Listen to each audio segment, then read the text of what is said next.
Hello, and as always, welcome to Dean Park. Today you join me back up at the layout as I give you a quick update on what's been going on over the scorching summer months, and this includes a brand new control panel is installed at the depot side of Dean Park. I proudly show off some new Hornby Mark IV rolling stock, along with some new upgraded magnetic couplers from Hunt Coupling. There's also a quick guide to making Seafoam bushes, which are both effective, easy and affordable to make, not to mention good fun as well. Plus, I give you an insight into living with the Cavalex TEA and Acudiscale Deltics. And finally, I've got some running shots of my rolling stock mixed in during the video, which I know from feedback a lot of you enjoy seeing. I really hope you enjoy this update. Please don't forget to like the video and also subscribe to my channel, and if you have any feedback, pop that in the comments section below. If you want to know what I've got planned for the coming months, then I'll give you a quick teaser at some point in this video.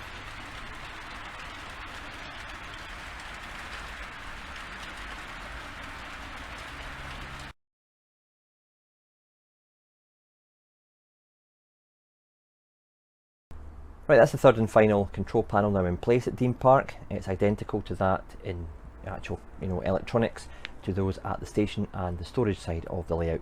I did a full build on the station side control panel, and I'll put the link to that video at the end of this one.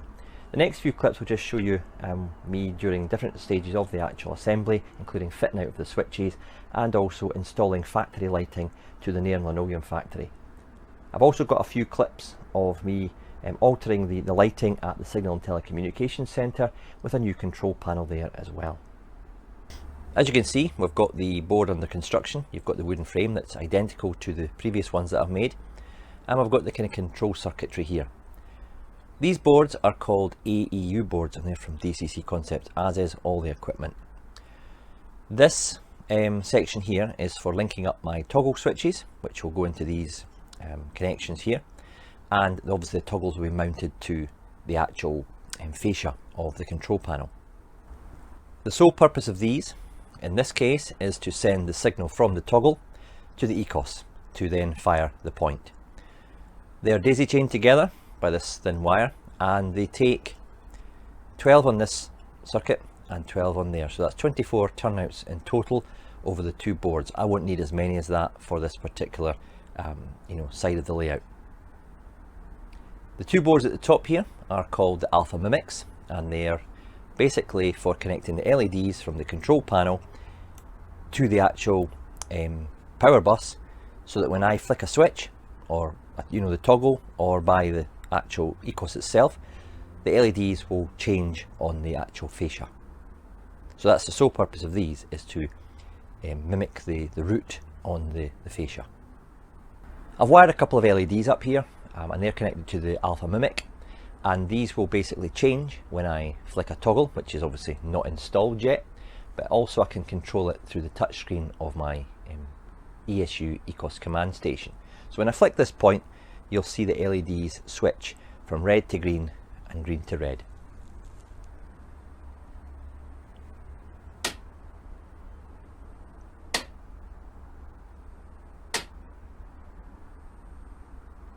So there you go, that's working and operating as it should, and I'll connect all of the other LEDs into the Mimic panel there now that I know that it is actually operating and sending signals to and from the ECOS.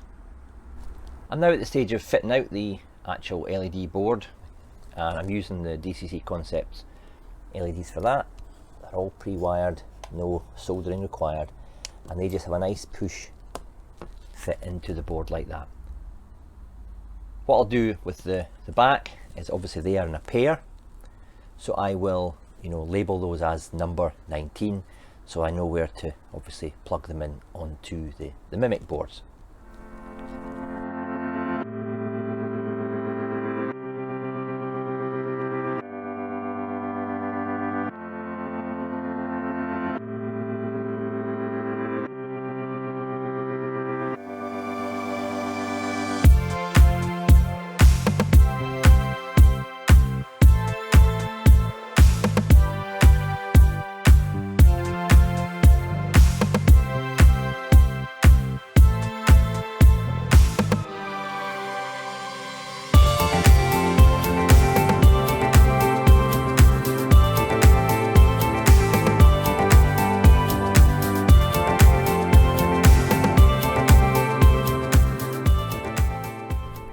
While it's pretty standard in comparison to the other two, I have got another feature on this one, and that is the shunt signal. All of my shunt signals at the depot side are controlled by the movement of a turnout. However, this one is controlled independently using the shunt switch. And what I've done to wire that up is I've just actually taken the wires from the shunt signal, which are from CR signals, and I've fed it into the frog connections of the ADS accessory decoder. So by flicking the actual toggle, all I'm doing is changing the polarity or the signal going to the actual shunt, and that changes it from a double white to a red and a white.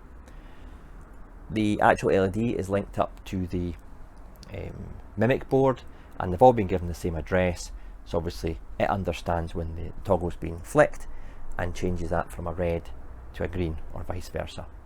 The rest of it's pretty standard. I've got the turnouts on the top here, and just off the left hand side of the screen I've got R toggles, and they allow me to change the aspect of the line side signals to red if I choose to do so. Then you've got all your lighting along here, and just at the very end here we've got factory 1, which is the Nairn linoleum factory that's just been wired up. They continue off in factory 2, lights 1 and lights 2, and that future proofs the actual control panel for additional lights that I'll add into the scene at the west end of the layout.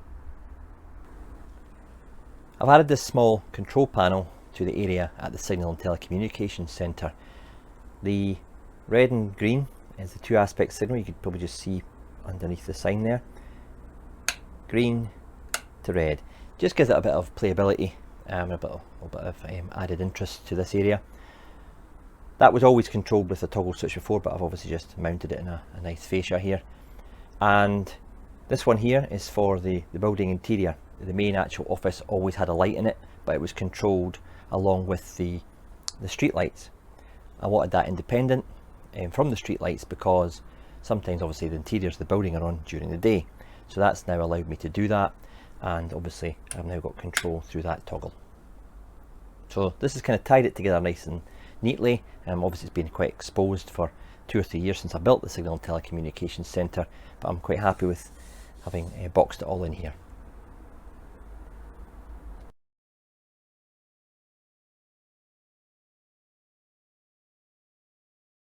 In early summer I finally got round to wiring up the lights for the Nairn linoleum factories. Nairn 2, which is in front of you now, I'll give you a brief overview of how I've done that in the next 2 or 3 clips. Nairn 1, the factory at the left, is also controlled by the same toggle switch on the control panel.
Really am pleased with how the lighting and interiors have turned out in the Nairn linoleum buildings.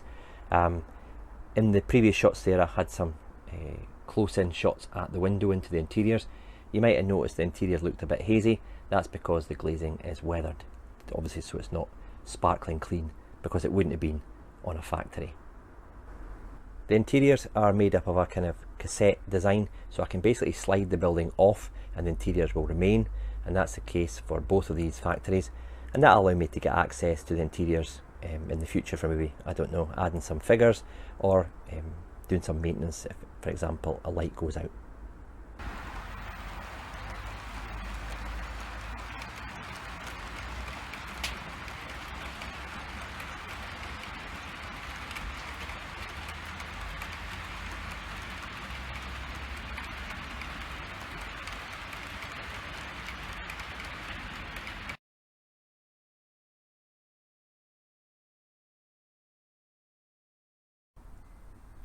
Hornby's Mark IV coaches were announced at the start of 2021, with the development obviously taking place over that year.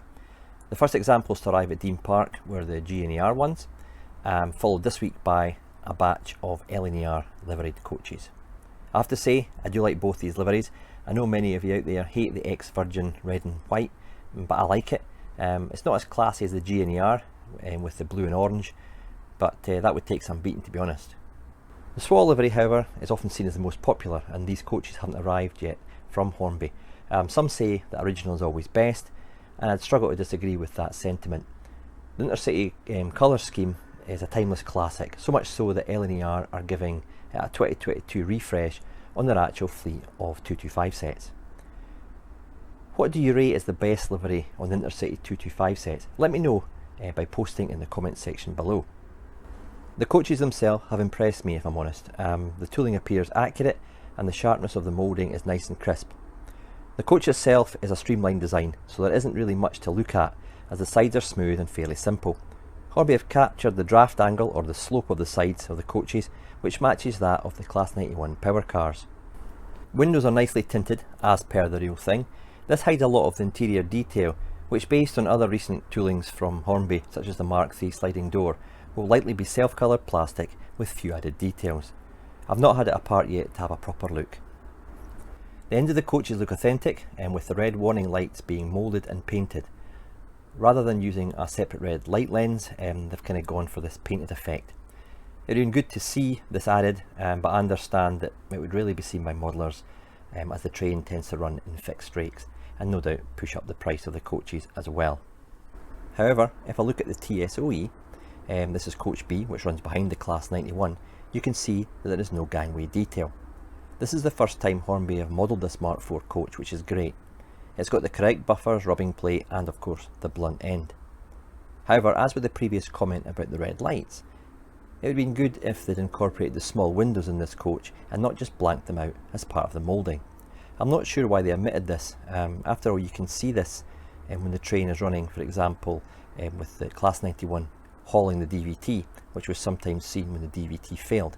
However, being the fact that there's no front coupler on the Mark IV DVT, maybe this is why Hornby just didn't bother putting glazing in this coach. It's a bit of a shame, but it is what it is, and overall it is a lovely coach.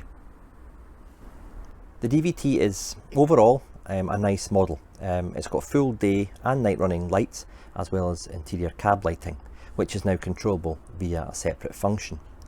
I found that the Dapple Imperium 6 function decoder and the Bachmann 21 pin allowed the lighting in the cab to be operated. However, the DVT did not like my Zemo 21 pin decoders. The DVT is well detailed, and the additional separately fitted pipework at the front really makes it look the part, as you can see on the GNER one. However, the Swallow version has got some errors on it. First off, a very small one. There shouldn't be white around the actual black horn grille, that should all be black along the front there. And a bigger irritant is the wrong wipers that they've used. They've used the refurbished wipers that you see on the GNER and the later LNER ones. These were not present on the Swallow DVTs, so that's a big slip up from Hornby there. I really wish they would do their research, or just maybe take that little bit extra time and care to make sure the model is spot on. After all, it was talked about regarding the correct wipers for the 91 power cars, because the Swallow one has the correct ones for the era, so obviously they just didn't bother with the DVT, or it slipped through the net within the factory in China. I'm not sure how well the camera's picking this up, but you can see the circuit board through the windows, so there's no interior on this part of the DVT. It's also a bit on the light side, which might cause problems when pushing the train with the 91 at the back, especially over complex track formations.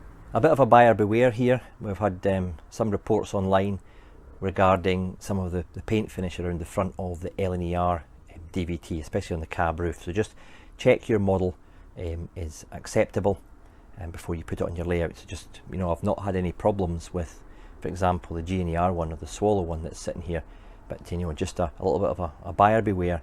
Check the paint finish before accepting the model. The colour shades are pretty accurate. I don't think the colour of the yellow nose on the G&ER is correct. It certainly differs from the 91 power car of the same livery. The other ones match perfectly with their 91 power cars. Which one would you prefer? Which is your favourite livery out of these three? Is it the original Swallow? Is it the G&ER blue with orange stripe? Or is it the fiery red LNER? Let me know by posting in the comment section below. Finally, all Mark IV rolling stock from Hornby has a kinematic coupler. There's also a coupling bar if you wish to replace the tension lock coupler. Or better still, let me show you what's just arrived from Hunt Coupling to make your 225 train look even better.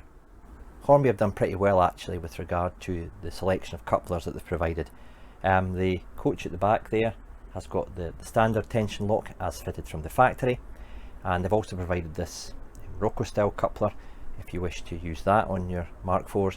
And finally they've given you this NEM fitted kind of single coupling bar, and that's for really more permanent rakes when you're not going to be uncoupling and coupling the coaches, which I suppose some of us will do, because after all the Mark IVs ran in fixed rakes for most of the time. There's the coupling bar. I'm going to try and attach it to the NEM socket of the G&ER coach. It's a bit of a faff actually. Tilt it on its side to have a look into the socket.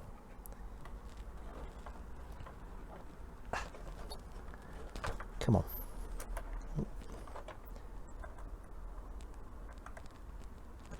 There we go. That gives pretty close coupling actually. I'm quite impressed with that. Obviously when the train is being pushed like the 91s at the back, they'll bunch up and they'll expand a little bit when the 91's pulling. There is a bit of lateral movement in the kinematic couplers. However, that leaves you kind of in a bit of a problem if you want to take the coaches off the track, or indeed if one derails, they'll all tend to fall over at the same time. There is a solution that I intimated in my last clip, and that is these, the Mark IV Elite couplings from Hunt Coupling, which I'm going to fit to the Mark IV just now and see how they actually perform. That's the Hunt couplings now fitted to some of the G&ER Mark IVs that I've got. You'll notice on the coupler they've got these kind of prongs. That is to help centralise the kinematic coupler should it stick on a curve. They've learnt from the Hornby Mark III sliding door ones that they tended to be a bit sticky, so they've put these side prongs in to help with matters, and they do actually work. Right, as I said, they're both fitted. You just bring them together and let the magnets do the rest. Job done. And it's a simple but firm tug to pull them apart.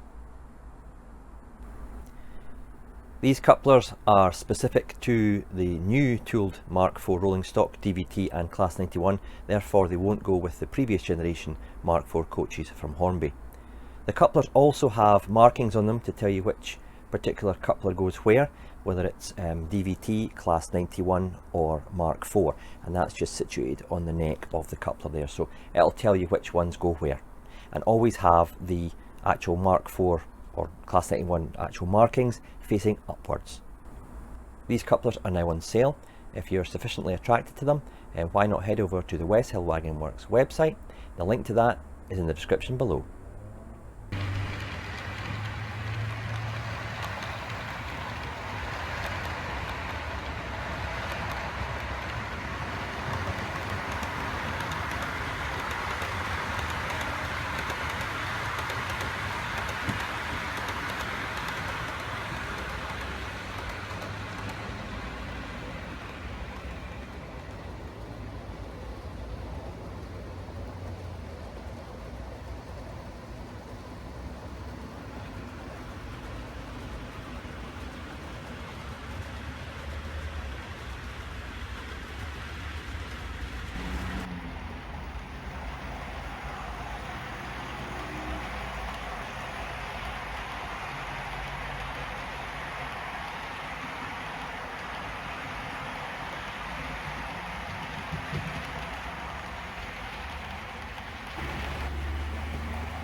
Adding trees and bushes to the layout is usually one of the final stages in completing a scene, and it's something I really enjoy doing. You can use your imagination and look at photographs to get an idea of what you want to create, and for the area that you're working on, for example an urban line side, a park, to a dense unkept embankment. I made these bushes from Seafoam, and it starts its modelling life looking like that, a bit of trimming and clipping required to get to the shape you want, and I made these in a couple of hours. They're not only effective, but they're relatively cheap, and in my opinion look better than some manufactured ready to plant bushes that you can buy these days. In the next few photographs I'll explain how I created these. It's good fun, if not a little bit messy at times, but I think the results are worth it. Once I had trimmed the bushes to shape and I was happy with the actual overall look of them, and making sure that I'd removed any of the seed pods with a pair of tweezers, I taped them to a surface before spraying them with a mix of browns from an aerosol. I used Humbrol 29, which is an earth colour, and Tamiya linoleum brown, both acrylic based paints, so they dry in about 20 minutes or so. The next stage was spraying on some Deluxe Materials Scenic Spray Glue, which as you can see from the photo is a white glue, but don't worry because this dries clear. This is around £7 from most hobby outlets online. Alternatively, you can just use some spray glue. The final stage is to cover the bushes in foliage or leaves. For these I used Gauge Master Leaf Scatter in a range of light, medium and dark greens. The codes for these were GM 156, 157 and 158. I placed the bushes into a plastic tub and then gently scatter the leaves from the pack onto the glued areas. After a short time has passed, the bushes can be given a gentle shake to remove any excess, reapplying if there's any bare patches that you're not happy with. After that, it's a simple case of leaving them to dry for a few hours, and obviously any of the scatter that's fallen into the tub can be put back in the pack for use at a later date. And there you have it, bushes and trees ready for planting on the layout. What do you think of these? Have you tried making some Seafoam bushes and trees yourself? I'd be interested to hear your thoughts and your experiences, so please do get in touch by posting in the comment section below. These bushes and small trees will be used on the waste ground area at the Great Wall of Dean Park in the coming weeks.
Those of you who watch my channel regularly will know that I do some product reviews on my latest purchases for the layout. Two recently that I've done are the Accurascale Deltic and the Cavalex TEA wagon. And it's all very well for people like myself, or indeed magazines and other people online, to do reviews of the latest products, and they might say it's fantastic and great, but they don't really revisit it and tell you what it's like after, you know, a month or 6 months use. So what I'm going to start doing with some of my reviews is revisiting them after a period of time of using them on the layout, and maybe flagging up any issues that I've had with them, or indeed any issues that I've managed to remedy.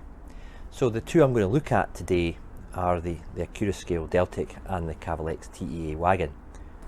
First off, I'll look at the Cavalex TEA, and there's no denying that these wagons look lovely. The quality of the finish that Cavalex have managed to achieve here, and the details, yeah, really I'm impressed by that. One thing that was bothering me initially with these particular tankers was the squeal that was coming from the wheel sets. In one of my previous videos, what I did was I easily removed the wheel sets. Now the good thing about the Cavalex wagons is because they're designed to fit different gauge of wheel sets, is that the wheels do tend to come out quite easily, so it's quite user friendly in that respect. In my previous video, as I was saying, I used a carbon pencil, I think it was a 2B or a 4B, and basically rubbed the tip of the pencil in the kind of pinpoint there that obviously mounts the wheel set, just to give the bit of lubricant in that area, obviously carbon being a good lubricant. However, I found after a while that the squeal and the squeaking was coming back, so I turned my attention to something else, and I wasn't going to use any form of actual lubricant because I didn't want to put any lubricant into the actual plastic bogies. However, I came up with a solution, and that is the white grease from Hobby Lube, and I used a tiny minuscule amount on the actual pinpoint of the axle, and I put the wheels back in. Did this with every single axle of all 10 wagons that I've got, and silence. I've solved the problem. Now this white grease is plastic compliant, so it won't erode your your models. Some oils and lubricants you do not want to use with plastic models. Like for example, some people say use 3-in-1 oil. That's a disaster. It will eat away at your models. Okay, so make sure you choose a plastic compliant lubricant, and I can't say I've had any issues since I've actually put the white grease on from Hobby Lube. So the wagons, I say, are running great now. It's really increased my enjoyment of using the wagons, and I find myself running them a lot more because I'm not having to put up with that unbearable squeal. I've had the Accuscale Deltic now for a good 6 weeks. I've got 3 of them on the layout, and when the weather's been sensible enough, I've popped up and I've continued to enjoy running them. They certainly have got a hefty hauling power, and they manage any aspect of the layout with ease. However, there are a couple of areas that I want to draw your attention to, things I've maybe just noticed after owning them for a while, and other maybe small issues that I've noticed. Right, I fitted the buffer beam to the Deltics that I have, and it was very straightforward for 2 reasons. One, the buffer beam itself unscrews from the model. Be careful, however, when you're putting it back on that you don't over tighten the screws, or you'll break the small mountings because it's very thin plastic. So just be careful on that front. The second thing that made it easy to fit all this stuff was a step-by-step photographic guide from the Accuscale website. There is no instructions in the box as to how to fit the pipework, and I'm hopeful that I'll follow in the next releases and in future locos from Accuscale. It makes it a bit easier as well. You don't have to be sitting at a computer to watch the step-by-step. You can be anywhere with instructions in front of you. One area that I've kind of picked up on, having owned the model, is that these grab rails at the side, they stick out a bit. They're a bit like sticky out ears. Not a massive issue, but I feel that on the real model they weren't maybe quite as prominent as they are on this particular model. Last thing, the bogie chains. I did have one that detached itself around the area where it's attached to the body. So what I did, and what I found to be easiest, was to remove the whole chain in its entirety from the loco by pulling it out of the bogie, and then fixed the top part before then reattaching that to the model, and then pushed the chain into the bogie using a small pair of pliers. What you'll tend to find as well, the top part of the bogie there is made from a yellow plastic, and if you handle that, the paint will just flake off, and you might have to use some Tamiya flat black or something to repaint it. I've seen that on quite a few people's Deltics. Some of the small details that are attached to the Deltic are made from yellow plastic, and they're just painted, so you've got to really be careful that the paint doesn't start to crack and flake off if you touch it too much or manipulate it. Just be careful.